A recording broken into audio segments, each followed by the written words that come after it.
Hi guys, good evening. I am Ilangovan, onlineaxi.com, teaching personal for zoology. So far I have seen the various aspects of evolution and some other common aspects related to genetics and also the genetic disorders. And now everything we have, there is a basis for the disorders. And we are talking about mainly in terms of what is called molecular basis of inheritance. So nowadays we are talking about what is called molecular genetics, because the gene is a material, that one, a hereditary unit composed of mainly the nucleic acid. If there is any change in the nucleic acid, that will be manifested in the expression of the character. So we have to study everything about the nano level, that is nothing but the molecular level of genetics. Know that one, the gene is the unit of inheritance composed of DNA and proteins, hence called nucleoprotein. That's why we have to study the basic structural aspects of genes, particularly the DNA along with the proteins which take part in the formation of a gene. So that's why I am taking this topic as molecular basis of inheritance. And in this category we have to talk about the nucleic acids, their chemical nature, their structural aspects, and their role in genetics, how far they are responsible for the transmission of characters, etc. So the first aspect in this lesson, we would like to just talk about the nucleic acids. We have to discuss about the nucleic acids. When we are just actually grinding any living tissue in a trichloroacetic acid,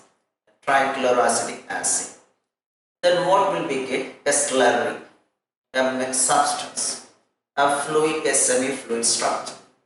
When this slurry is normally filtered through a cotton cloth or a cheesecloth, then you can get two different types of fractions. One fraction that is completely just actually filtered, another one is being retained on the surface of the cheesecloth or the cotton cloth. So the one which is filtered is called acid soluble fraction. The another one which is being retained on the surface, the one which is not being filtered because of its molecular structure, because of its high molecular weight, and they represent the acid, what is called insoluble fraction or retinate. So those substances having molecular weight less than 1000 daltons or even 800 daltons, simply we can say 1000 daltons, less than 1000 daltons, can be filtered. They constitute acid soluble fraction. And other molecules, the biomolecules which have the molecular weight, the range between 1000 to 10,000 or above a slight range of this one, can be considered as what are called macromolecules or biomacromolecules.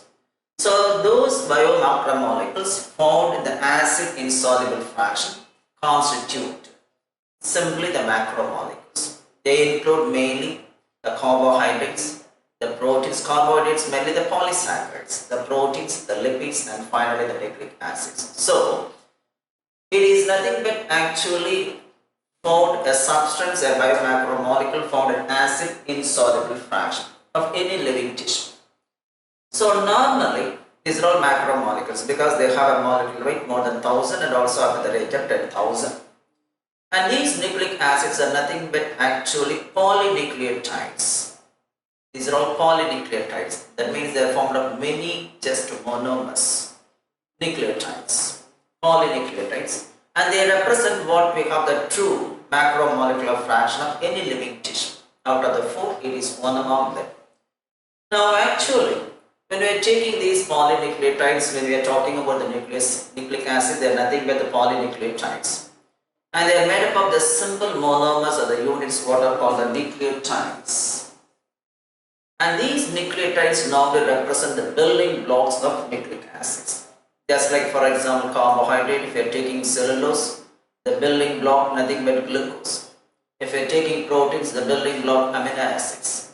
So like that in the case of lipids, the building blocks we have what is called the triglycerides. So like that, here the nucleic acids are nothing but polynucleotides, a polymer, and normally they are being formed of many nucleotides. Hence the nucleotides, the monomers, are considered as the building blocks of nucleic acids. Now let's talk about the deoxyribonucleic acid. And we have the nucleic acids. They were first represented by different people, named as nucleic, later coined as nucleic acid. And based on the nature of the sugar they contain, we can classify the nucleic acids into RNA and DNA. These are all what I studied, some simple things what I studied. So what is DNA? So the DNA is nothing but a long polymer of deoxyribonucleotides. Deoxyribonucleotides. So nucleotides, the unit of nucleic acid, and now just the unit of nucleic acid in the case of DNA is nothing but deoxyribonucleotides. Deoxyribo or deoxyribonucleotides. Made up of many nucleotides based on the nature of the sugar, we can call them as deoxyribonucleotides. Now, while we are talking about actually the DNA, we have to just calculate the length of the DNA. So normally we are just calculating the length in terms of number of nucleotides, or we can say number of base pairs. So the length of the DNA is defined as the number of nucleotides. Suppose you are taking 10,000 nucleotides or 12,000 nucleotides, or it may be represented as a pair of nucleotides, because we have two strands in a DNA molecule. In each strand we have a particular nucleotide. It forms a pair with the nucleotide of the opposite strand. So if you have one nucleotide, for example adenylic acid 100, then we can say the opposite strand we have nearly 100 thiamidylic acid. That is why while we are just actually counting the number of nucleotides, we can count either in terms of nucleotides simply or nucleotide base pairs, because the nucleotides are always found in pairs constituting the base pair. So the length of the DNA can be defined as the number of nucleotides or a pair of nucleotides normally represented base pairs present in it. And normally the number of nucleotides is almost constant for a particular species. It never just changes. If you are taking human being, we have specific number. If you are taking E. coli bacterium, specific number. Then also lambda phage, we have specific number. And also we have, for example, the bacteriophage or just one phage, what is called just 5x174, a phage having a single stranded DNA. So like that we can calculate the total number of nucleotides, and by which we can just calculate the length of the DNA. So the length of the DNA is directly proportional to the number of nucleotides present in that one or number of base pairs, and that is almost constant for a particular species. Now, for example, if we take the following examples. Now, in the case of bacteriophage 5x174, we have the total number of nucleotides 5386. And here I never represented in the form of base pairs, because in the case of that bacteriophage, the bacterial virus, the DNA is a single stranded. That is why we cannot represent the length in terms of pairs. So as it is a single stranded structure, don't forget this one. In the case of just 5x174, the number of nucleotides actually 5386. It cannot be represented as base pairs. The reason for that one, it is being formed of only single strand, a peculiar one, single stranded DNA. Normally you know that when DNA is found in the form of double stranded structure, but in the case of this bacteriophage, it is being formed as a single stranded structure. That is why represented in the form of nucleotide numbers. Then if you are taking lambda bacteriophage, it is somewhat larger than what is called this 174. So it is a double stranded one. In the case of lambda bacteriophage, the DNA is a double stranded structure like this. So that is why it represents the form of base pairs. So the total number of base pairs here we have 48,502. That is actually the number of base pairs. Here we cannot represent as it is being formed of single strand, but here we have double stranded structure. So we can represent either in terms of number of nucleotides or number of base pairs. Then somewhat larger in the case of E. coli. So these are all the viruses. And the next one, E. coli bacterium. So normally in the case of E. coli we have 4.6 into 10 power 6 base pairs. That is a total number. And somewhat better you have to know about our cells. What is the total number of base pairs in the case of haploid cells like sperms and eggs, and similarly diploid cells? So we have nearly about 3.3 into 10 power 9 base pairs in the case of sperm or egg. But in the case of adult somatic cells or simply somatic cells, either in the case of embryo or in the case of adult, it contains double the amount, that is 6.6 into 10 power 9 base pairs. So, if we are taking actually the number of base pairs for different human beings, the number will be the same. Only the sequence will be different. That's why we have different number of individuals, different types of individuals. So, they have constant number of nucleotides and the individuals are differing only in terms of the sequence. That sequence resulted in production of millions of individuals in this world, not only in the case of human beings but also in the other animals. That is why no two animals are alike. This is because of that fact. Though they have constant number of nucleotides, the number is constant but the sequence is not constant. That results in variation, producing different types of individuals for a particular species. That is why we have, if we are comparing two human beings, no two human beings similar. The reason for that one, the sequence of nucleotides different but the number will be constant. So anyway, we are just considering the length in terms of total number of nucleotides or base pairs. Then the structure of polynucleotide chain. I mentioned already, actually the nucleic acid is in the form of a polymer. It's called as what is known as a polynucleotide chain. It's being formed of two chains are formed of single chain in the case of RNA. Whether it is a single chain or a double chain or a double helix, it's being formed of many nucleotides. That's why we are using the word polynucleotide chain. And now just actually if we are taking the components, a nucleotide is actually formed of three components. One, a heterocyclic nitrogenous compound, a nitrogen containing compound. A heterocyclic nitrogenous compound or nitrogen containing compound, simply called as nitrogen bases. Number two, a pentose sugar. The pentose sugar may be in the form of ribose sugar or in the form of deoxyribose sugar as in DNA. So it may be ribose sugar in RNA or it may be deoxyribose sugar in DNA. So the name of the nucleic acid is purely based on the nature of the sugar possessed by that actually the nucleic acid. Then the third component, a molecular phosphoric acid or phosphate.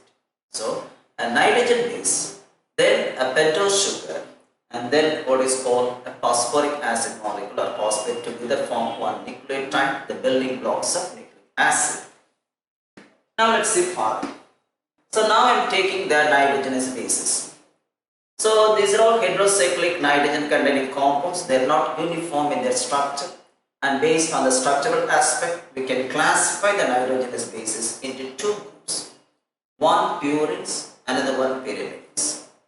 Now the purines are double ring compound. Actually they are double ring compound, have a benzene ring and a side chain what is called imidazole ring. Whereas the pyrimidines are single ring compound. So accordingly we have the purines and pyrimidines based on the structure. Now the purines are two types. One adenine, another one guanine. They are differing only in the skeletal structure. So adenine and guanine are substituted purines. Whereas we are taking pyrimidines, there are three types: cytosine, thymine and uracil. If we are taking any nucleic acid, so now totally we have 5 different types of nitrogen bases. 5 different types of nitrogen bases. 2 purines and then 3 pyrimidines. And now combined together we have 5 types. Out of the 5 types, only 4 types being found in a nucleic acid, either in RNA or DNA. If we are taking for example DNA and RNA, in these two we have, out of the 4 bases 3 are common. I am using the word 4 bases. I already mentioned out of the 5 you have only 4 bases either in RNA or DNA. So either in DNA or RNA, out of the 4 bases 3 are common to both. So in both RNA and DNA we have adenine, guanine and cytosine. What about the 4th base? Now the 4th base in the case of DNA is thymine. by another one what is called uracil in the case of RNA. So in DNA we have adenine, guanine and cytosine. In RNA also the same. So these three bases are common to both RNA and DNA. Whereas the fourth base in the case of DNA is thymine, and in the case of RNA it is called uracil. So thymine is being substituted by uracil in RNA, and in the case of DNA, uracil is being substituted by thymine. So that is about actually the base difference. I mentioned already the sugar difference. In DNA we have deoxyribose sugar. We will see the skeleton later. And in the case of RNA we have ribose sugar. And now just with reference to the nitrogen bases, thymine in the case of DNA and uracil in the case of RNA. Now here just a given the skeletal structure or the molecular structure of that is the nitrogen bases. I mentioned already the purines or double ring compound. See, adenine having an extra ring, imidazole ring. So here we have the nitrogen present somewhere here and there. That is why it's called a nitrogen base. Here also you can see the nitrogen. This is normally position number 1. This is what is called position number 1. This is position number 1 or just we leave it. We leave about the position. Then if you are taking what is called the cytosine, the pyrimidines particularly. So they are single ring compound, the benzene ring with the nitrogen in them. Now, what is the main difference? Actually, cytosine, adenine and guanine common to both DNA and then RNA. Now, with reference to thymine and uracil, what is the main difference between them? And they are differing only in one. In the fifth position, the carbon atom possesses, that is methyl group in the case of thymine. See that one, the methyl group. But in the case of uracil, this methyl group is replaced or substituted by hydrogen group. There is a main difference. So in uracil, in the fifth position, we have actually hydrogen group. And in the case of thymine, you have just a methyl group. Hence, thymine is also called as 5-methyl uracil. So because we have methyl group in the fifth position, that's the only difference between uracil and then thymine. Hence the nickname for thymine 5-methyl uracil. 5-methyl uracil. So that's about the skeleton of the 5 different bases. Though I represented 4 bases, I represented uracil also. In place of methyl, you have the hydrogen group. Then we can get the uracil. Now regarding the ribose sugar and deoxyribose sugar, it is a skeleton, a common skeleton what I represented. It's a pentose sugar having 5 carbon atom in it. Now the numbers what I represent, number 1, number 2, the position of the carbon atoms, 4th one, and 1 carbon is actually outside the ring. Now there is a difference with reference to only the second position or the second carbon atom. Suppose we are taking a ribose sugar. Just I represent, just actually you see that what? I represented X. I represented X. So in that place, if you have hydroxyl group, then it is a ribose sugar. So attached to the second carbon or in the position of the second carbon of the pentose sugar, if you have hydroxyl group, then it is called ribose sugar. Or if it is replaced only by hydrogen group, then it is called deoxyribose, because deoxygenation occurs, removal of the oxygen group. So the ribose sugar has hydroxyl group, and whereas in the case of actually DNA we have hydroxyl group. That's why it's also called, if you are taking the nucleotide, 2' deoxynucleotide. 2' deoxynucleotide. So the deoxygenation occurs only at the second position. That's the main difference between ribose sugar and deoxyribose sugar. Now, what is the nucleus? So I mentioned about the nucleotide, a unit of nucleic acid, the building blocks of nucleic acid. So it is being formed up, I mentioned already, just 3 components, a nitrogen base, a pentose sugar, and also a molecular phosphoric acid. When a nitrogen base is linked to the pentose sugar, so I am taking a nitrogen base, a pentose sugar, is linked to the pentose sugar, by means of a glycosidic linkage, that is 1N glycosidic linkage.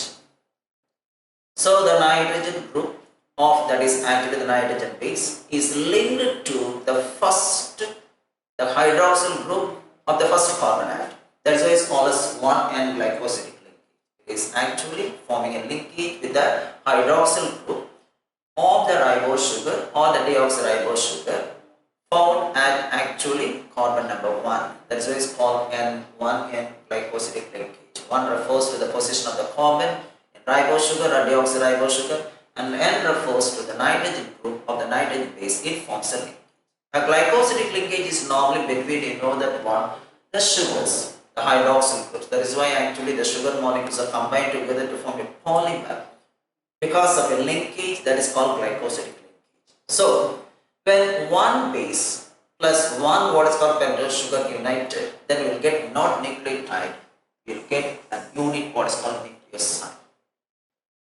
Now accordingly, suppose based on the nature of the base involved, here you see that one, the pentose sugar is common. Suppose you are taking ribose in the case of nucleic acid, but there are 4 nitrogen bases. So according to the nature of the nitrogen bases, we can call them as adenosine, a nucleoside, guanosine, a nucleoside, cytidine, a nucleoside, uridine, a nucleoside. That is, these are all the 4 types of actually nucleoside found in the case of one. And if the ribose sugar is, if the pentose sugar is deoxyribose, then we can say deoxyadenosine, deoxyguanosine. It's a nucleoside, but the sugar is deoxyribose. That's why we are adding the prefix deoxy. So deoxyguanosine, deoxycytidine, and deoxythymine. So these are all the 4 types of nucleosides found in DNA, and these are all the 4 types of nucleosides found in RNA. Now just here I have given. So what is a nucleotide? I'll go to that one, then I'll come back. What is a nucleotide? So when a phosphate group is linked, now we have just see that one, pentose sugar. Now just actually this is the 5th carbon atom, 5th carbon atom.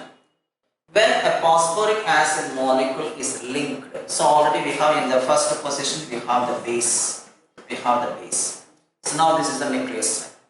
When a phosphate group is linked to actually the 5th carbon atom, the hydroxyl group, the 5th carbon atom, through a linkage.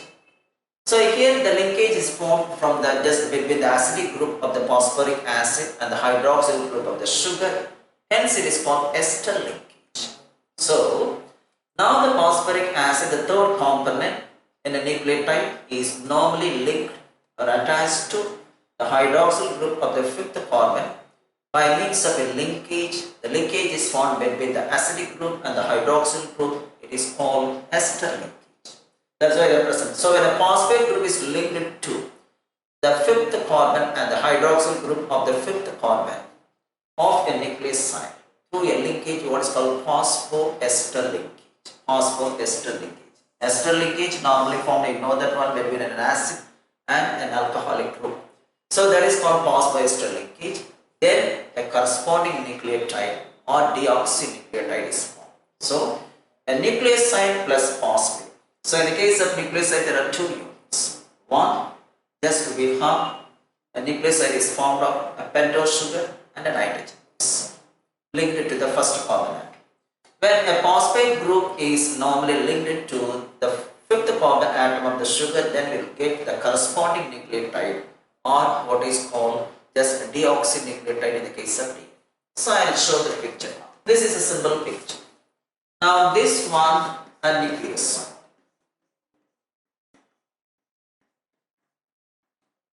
See that one, a base is linked to the ribose sugar, normally to the, see that one, this is the 1st carbon.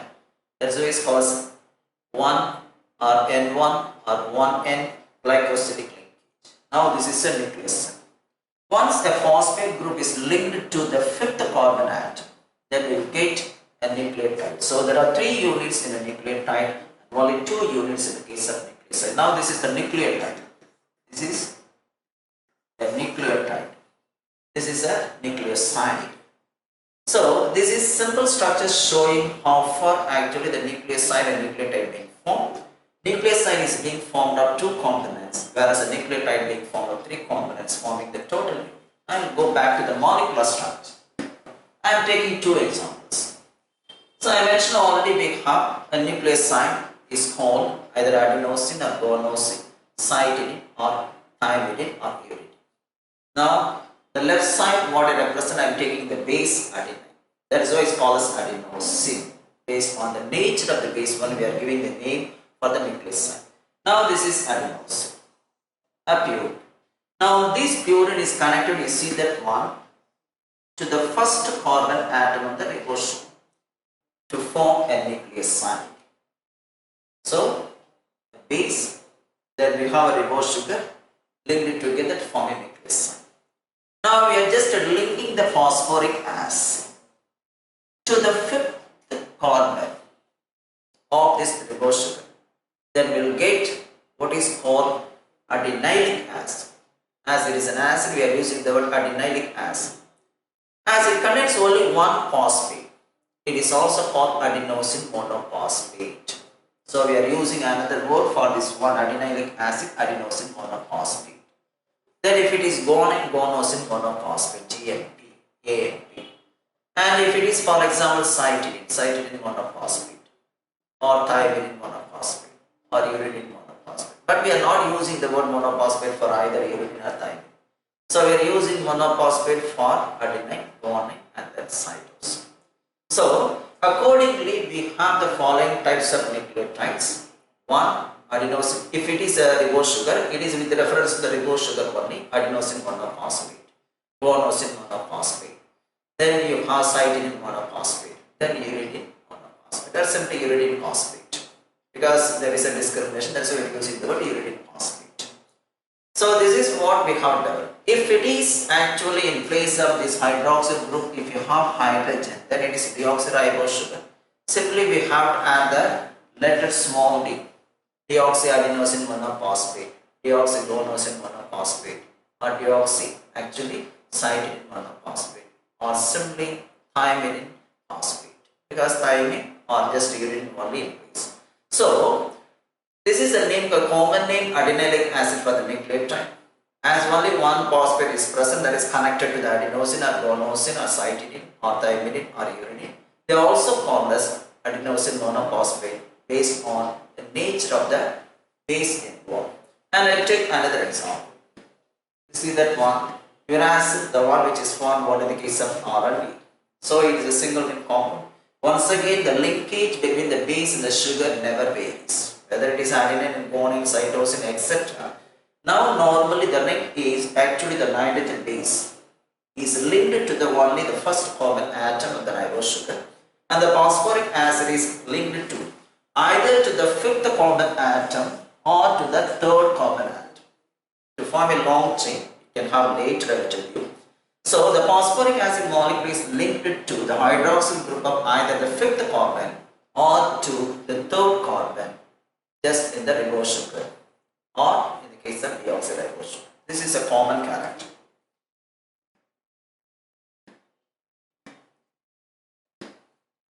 Now, I mentioned about the nucleotides. Now, what are the different types of nucleotides found in RNA? So, nucleoside I mentioned adenosine, guanosine, cytidine, thymidine, uridine, like that.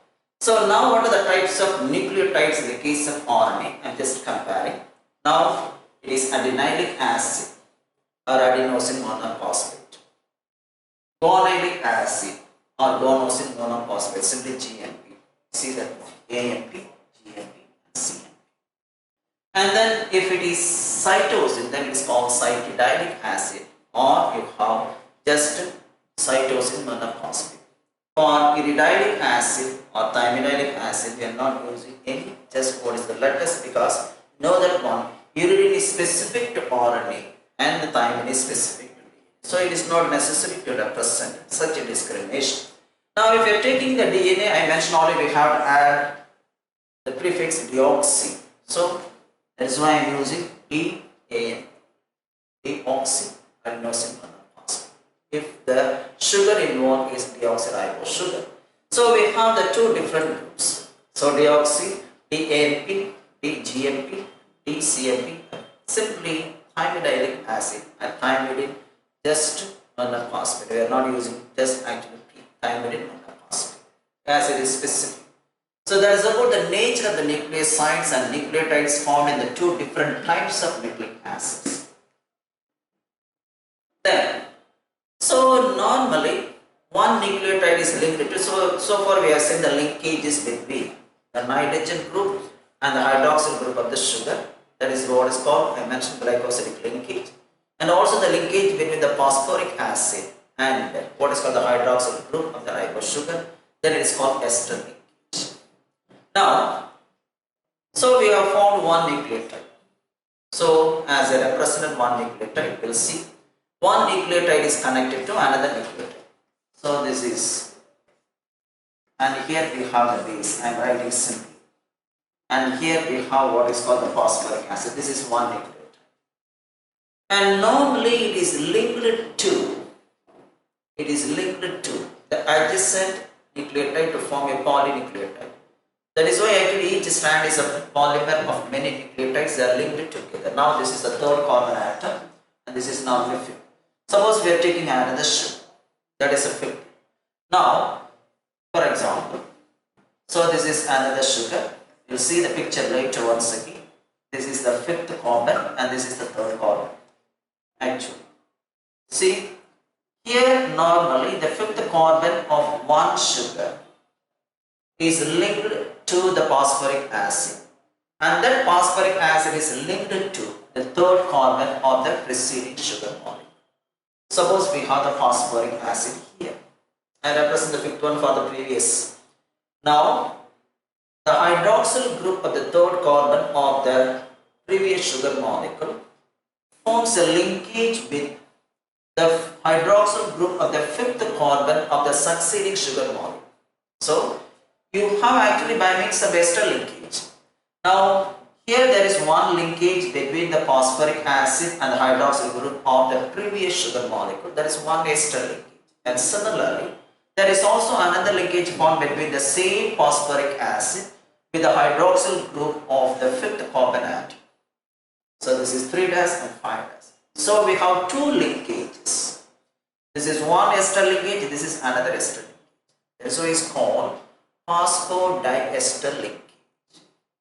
So in such a manner many nucleotides are formed. So it is a dinucleotide.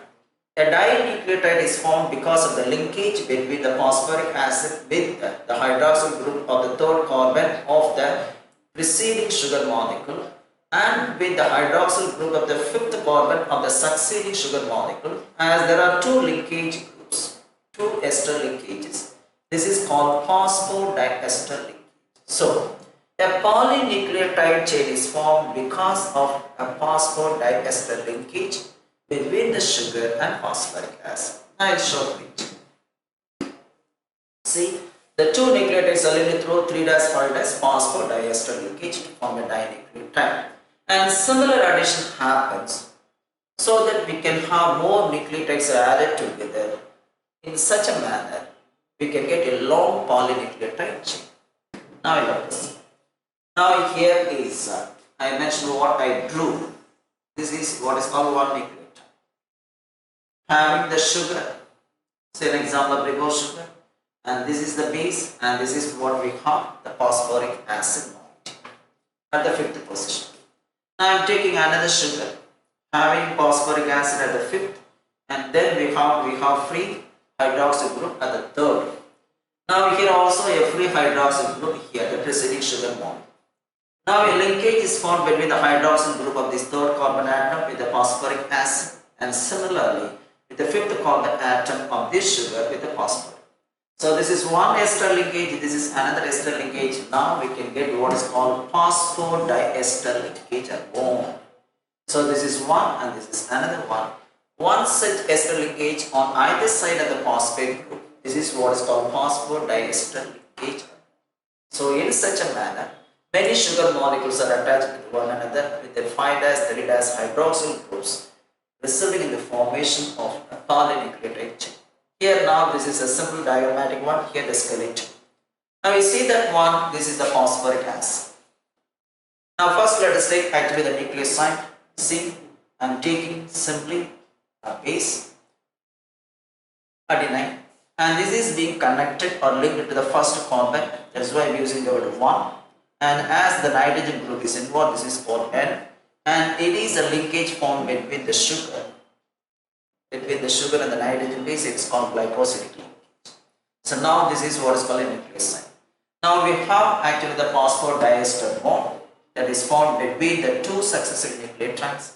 So a single phosphoric acid molecule has two ester bonds, one to the previous sugar and with the succeeding sugar, and that one is called phosphodiester bond or linkage. In such a manner, we have the 5' 3' actually the carbons having the hydroxyl groups are linked together by means of the phosphoric acid in an alternative manner. So we have sugar, phosphoric acid, sugar, once again phosphoric acid. In such a manner, we have a long chain of polynucleotides. So the backbone of such polynucleotide chains simply form of sugar and phosphate chain arranged alternatively. This is the arrangement, the molecular structure. Now, so normally if we are taking actually a nucleic acid, we are calling that one. Suppose this is one strand I am taking, and one end of the strand is designated as 5', other strand is actually other end is designated as 3'. Suppose let us assume this is RNA molecule. And what is the meaning for 5', 3'? End. This is 5' and 3' end. So if you are taking a polypeptide chain, so it has at its one end a free phosphoric acid moiety. This is a phosphoric free attached to the fifth carbon atom. It doesn't form a linkage with the previous, so no more sugars in the preceding stage, preceding position. So a polypeptide chain has at its one end a free phosphate moiety.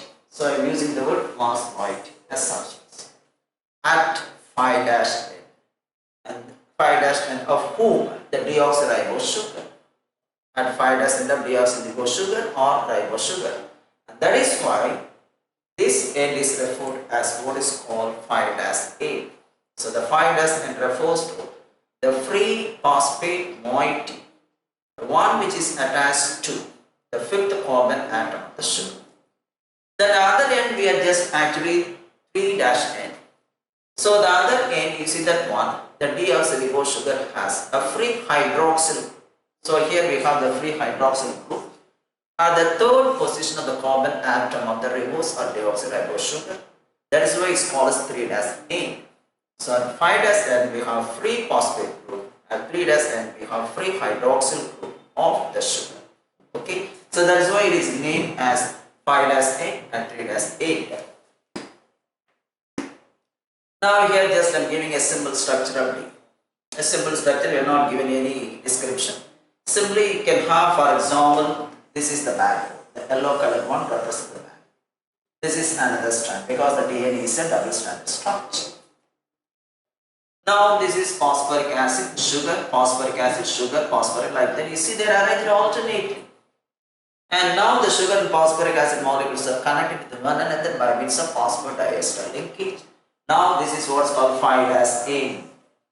Because you see that one, this end we have the free phosphate moiety without any linkage. So this is free phosphate. At the other end we have C3' end. Because you see that one, the hydroxyl group at the third carbon atom has no linkage with any of the substances. It is free. That is why it's called actually 3'. Don't forget, at the 5' end we have the free phosphate moiety. At the 3' end we have free hydroxyl group of either ribose sugar or deoxyribose sugar. Come back 1 second later. So simple structure I am giving.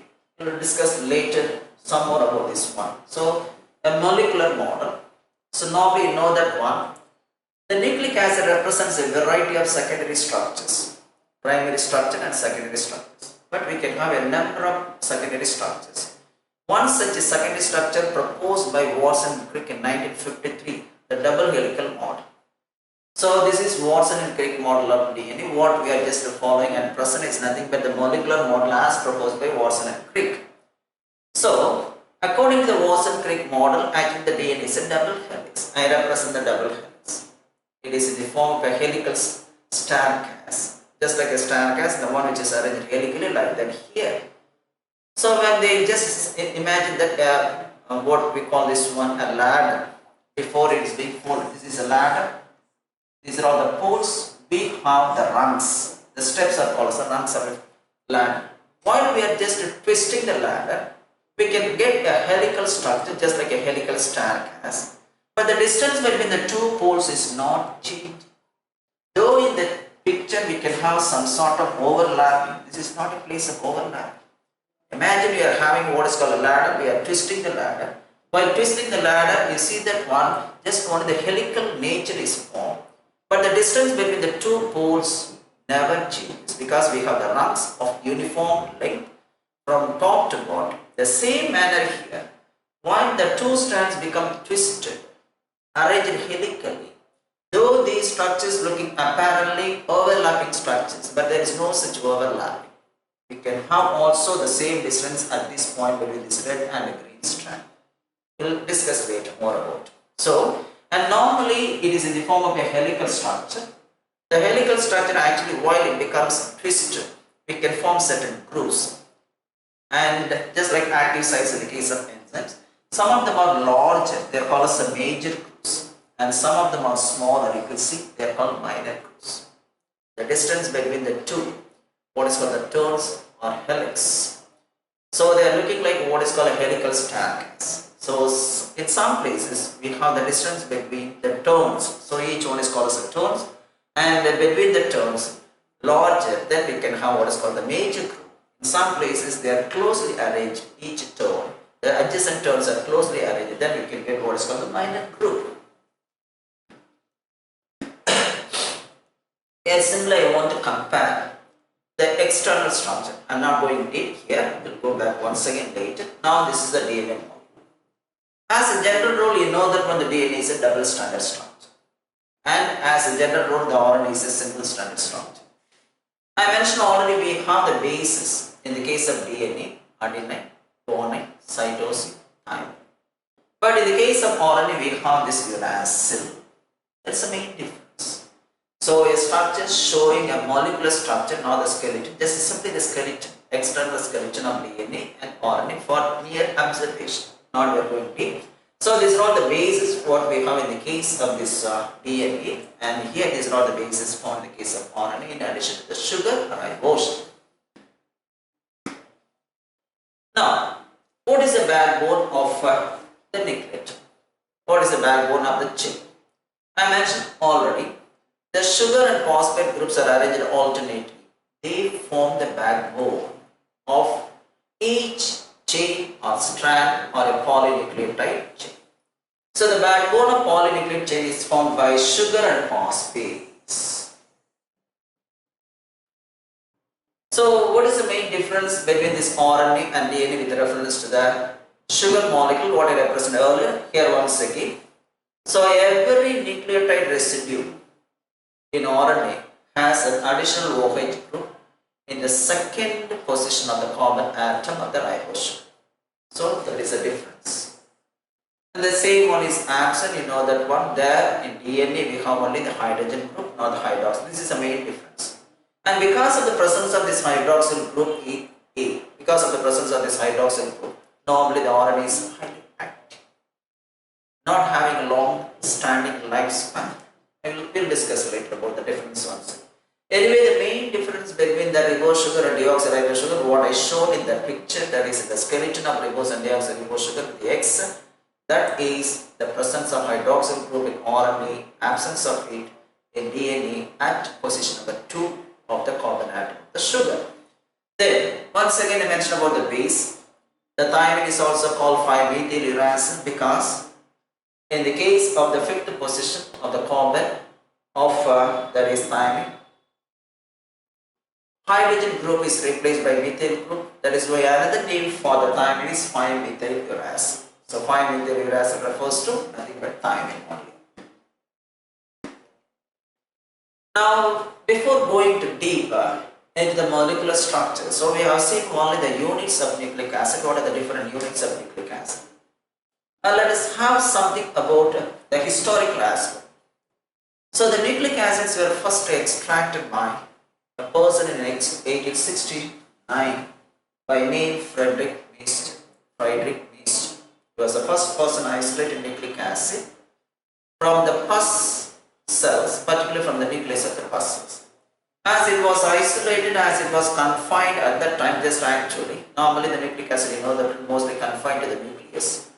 He called them as nuclein.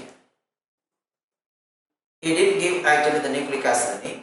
He extracted some macromolecule, acidic molecule. Know that one, the DNA is a negatively charged molecule. We'll discuss later. Under the nuclear protein, the packaging of DNA. So Friedrich Meister in 1869, just he isolated from the nucleus of pus cells. He coined the term what is called the nuclein for the nucleic acid. But the name nucleic acid was coined or given by Altman later. Altman has given the scientific name, that is a nucleic acid for the body. Then, how did you know that DNA is a genetic material? And we have later about this one. An experiment was conducted in bacteria by two people in 1952. And before that, you know that one just 1928, the transforming principle. And later it was confirmed as DNA by three people. A.T. Avery, and also other groups of people, McLeod and McCarthy. They confirmed the transforming principle in the case of the bacterium Streptococcus pneumoniae or Diplococcus pneumoniae, nothing but DNA. But the DNA as a genetic material in all the organisms, was first proposed by two people. They conducted experiment, that is what is called transduction experiments in the case of bacteria. Transduction, not bacteriophage, transduction experiment in the case of bacteria by using what we call the bacteriophage in 1950. So Alfred D. Hershey and Martha Chase, the two people identified DNA as a genetic material in 1952 by just conducting experiment. The name of the experiment conducted in bacteria, nothing but transduction experiment. See this experiment later. So the genetic material as DNA was first reported by normally these two people. Simply we can say Hershey and Chase. And later it was confirmed that the DNA as a chemical basis of heredity. The DNA as the chemical basis of heredity confirmed by these two people. Now let's go to the double helix of DNA. I mentioned actually the DNA represents a variety of secondary structures. One such secondary structure was proposed by Watson and Crick. And normally there is a polymorphism in the case of nucleic acid. There are different forms of nucleic acid, A, B, C, D, E, Z, etc. And one type of actually nucleic acid in the form of double helix was made by Watson and Crick, the secondary structure. So that is why we are using the word the double helical model of DNA or Watson and Crick model of DNA. So in 1953, the famous double helical model of DNA, namely the B type, was proposed by James D. Watson and we have what is called Francis Casey Crick. James D. Watson and Francis Casey Crick. These two people in 1953 just actually proposed a double helical model of DNA based on the observations from the X-ray diffraction studies made by two different people. The pioneer for X-ray diffraction studies, and that made these two people to propose a double helical model of DNA. So the X-ray diffraction study, which provided the basis for constructing this model, was made by two people once again, Maris Wilkins and then just Rosalind Franklin. So they made what we have just the X-ray diffraction study, and by using that X-ray diffraction study, Watson and Crick made this model of DNA, double helical model of DNA, particularly for the B type in 1953. Then Watson and Crick actually made different propositions. So one of the propositions made by them was actually the base pair. That's the main idea. The base pairing between the two strands of the polynucleotide chains. So that base pairing was based on actually the concept made by another person. So the most important proposition, that is why we have the two strands being held together, because of what is called the complementary base pairing will come this. Okay, now another propositions made by Watson and Crick, nothing but the most important findings, the base pairing between the two strands of the polynucleotide chains. This observation was made purely based on the observation made by another scientist by name Erwin Charka. So the proposition was also based on the observation of Erwin Charka. So this is also called simply Erwin Chargaff's rule of base pairing. What's the meaning of this one? Erwin Chargaff base pair rule. So these two people actually, Erwin Chargaff normally proposed, if you take any molecule of DNA, the purines and pyrimidines exist in a ratio of 1:1. That means number of purine is equal to number of pyrimid. As per the rule, Chargaff's rule, Erwin Chargaff's rule, the purines and pyrimidines in a DNA molecule exist in 1:1 ratio. That means we have 4 bases: adenine, then thymine, then guanine and cytosine. So the background for this one, the main idea is this: the ratio between adenine and thymine and the ratio between guanine and cytosine normally constant, because A is always forming a pair with the T, G is always forming a pair with the C, as in what is called the base pair rule. As per the base pair rule, we will come to this. So anyway, normally what they represent, the ratio between A and T and the ratio between G and C is always constant and equals 1. So that's why they represent, so A is a purine and G is also a purine. So if you take for example A plus G is equal to, or just what is called T plus. So this is actually the purine, this is purine. If I take just total here 50, this is 50 also. If you take 100, here 100. Together, A plus D is equal to 100, T plus is equal to 100. So the ratio is always 1:1. That's why I said, normally as per the, I didn't say, but actually as per the Chargaff's rule, the purines and pyrimidines exist in the ratio of 1:1. The ratio between A and T and G and C always constant and equals 1. That's a concept. Now, let's start. Because of this proposition, actually what we call this one the base pairing. That base pairing between the corresponding bases in the two different chains provide a unique property to the nucleic acid. What that unique property? They are said to be what is called complementary to each other. Exactly, complementary pairing. So that complementary to each other, this is because of the proposition, what we call the base pairing proposition as proposed by Erwin Chargaff. So the base pairing confers normally very unique property to the polynucleotide chains, namely the nucleic acids. That means the two chains are said to be complementary to each other. Suppose if you have, for example, in one chain you have purine, in another chain we have pyrimidine. In the corresponding position, example of 5th position.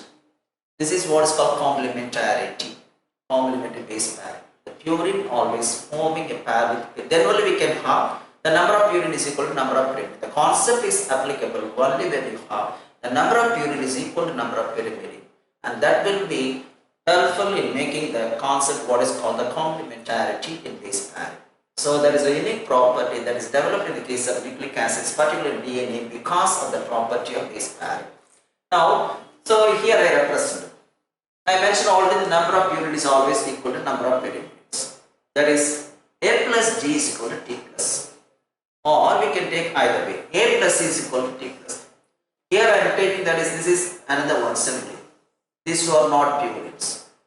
If you want to write the equation different manner, this is also correct. Now, A plus D both are purines is equal to that is pyrimidines T plus C, because these two are actually pyrimidine. Now we can also represent the formula in this manner by substituting the values or any of the structures. A plus E is equal to T plus T. Suppose for example, I am taking the number of purine 50, the number of pyrimidine 50. And out of this one I am taking just for example number of A is equal to 30, number of G is equal to 30, altogether 50. And T, so A is is always forming a pair with the T, I mentioned already, that shows the complementary base pairing. So here also 30 because A is equal to T. And G is equal to C, I am representing 20 here. So adding together, A plus C is equal to 50, T plus C is equal to just 20. I am substituting the value here. So A is equal to 30. What is the value of C? Is that one here also 20. By making use of the principle purity is equal to pyramid, we can make also another formula, that is A plus C is equal to T plus C. So as T is equal to 30 and G is equal to 20, we are getting once again 50 is equal to 50. So this is alternative only for the namesake, for just actually the examination point of view. But as per the rule, the number of purity is always equal to the number of pyramids. And A plus G is equal to T plus C. Or we can write A plus C is equal to T plus G. Now the C, A are not together purities. A alone purity. C is a pyramid. Just want to namesake to just adjust the examination whether this formula is correct or not. This formula is also correct. But based on the law of principle, you have A plus G is equal to T plus C. Now that's why I have written, you see that one A plus T did not be equal to G plus C. Suppose for example A I already mentioned 30. Then T is also 30. Together 60. G is equal to, you know that 120, C is equal to 20, together 40. So 60 is equal to 40, it never so. So now A plus T need not be equal to G plus C. As substituting the values for what we substituted for the previous equation. So 30 plus 30, already we are getting 60, so 60 need not be equal to 40. That is why A plus T need not be equal to G plus C. Now this one is correct, A plus T is equal to T plus C, or want to get a formula for the namesake in the case of examination, A plus C is equal to T plus T. It's not a chalk formula. Imagine that it's not a chalk formula, but for finding the answer whether this equation is correct or not. This equation is also correct, but this equation is incorrect equation. A plus T need not be equal to G plus C. So this is the basic principle what we have just for complementarity. So the complementarity resulted because of the base pairing one, a specific base pairing between purine and pyrimid. And based on that one, I would like to give just some problem here. That is Tarkov's principle, one such problem, one model. Here I have given the DNA of a species has the mole fraction.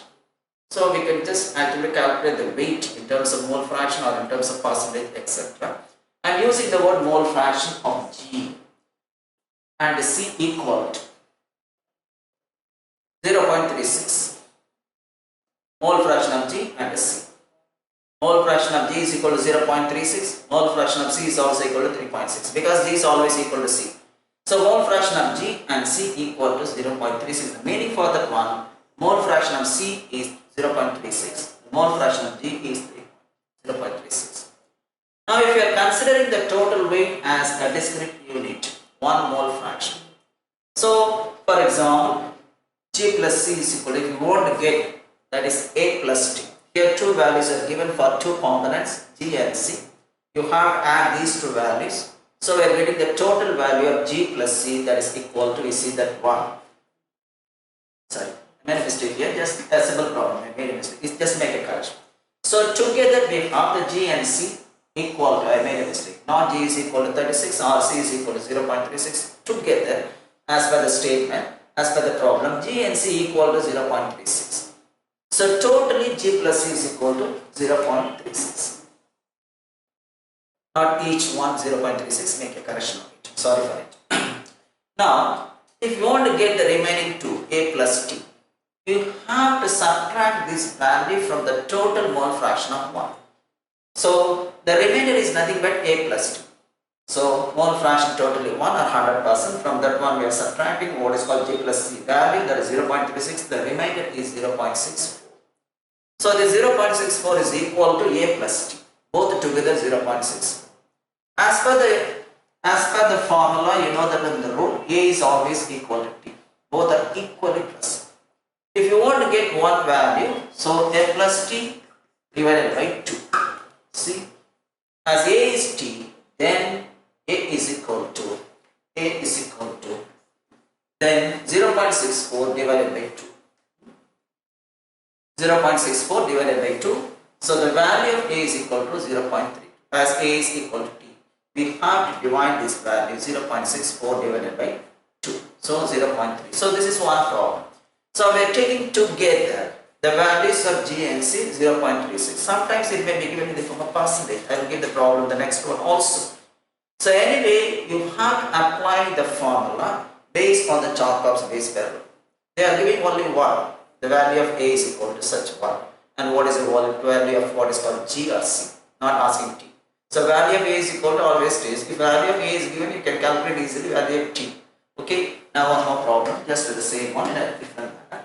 So in a DNA molecule, the mole fraction of A is, so I am taking only one. The previous case, together G plus is equal to 0.34, 0.36. Now I am taking only A is equal to 0.34. Then what is the mole fraction of C?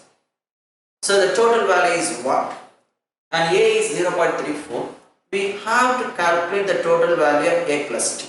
So A is equal to T, then A plus T is equal to 0.34, 0.34 we are getting 0.68. From that one we can calculate the value of what is called G plus C. So G plus C is equal to the remainder 1 minus 0.68, the value is 0.32. As G is equal to C, both together 0.32 and C alone or G alone 0.32 divided by 2. Okay, so that is the value what we are getting. And this way we can calculate the weight of anyone or the percentage of any one base found in a DNA, either the nucleotide or we can say simply. So A nucleotide, here A refers not only the adenine, A nucleotide or B nucleotide, the mole fraction of A, or simply adenine or adenine nucleotide like that. So these are the two examples for the problems. We will just consider some more problems in the next class. So as a matter of time, as the time has been just concluded, I am concluding my lecture also. Ask any question, post any question related to the topic, we ready to answer. Thank you. The class is complete.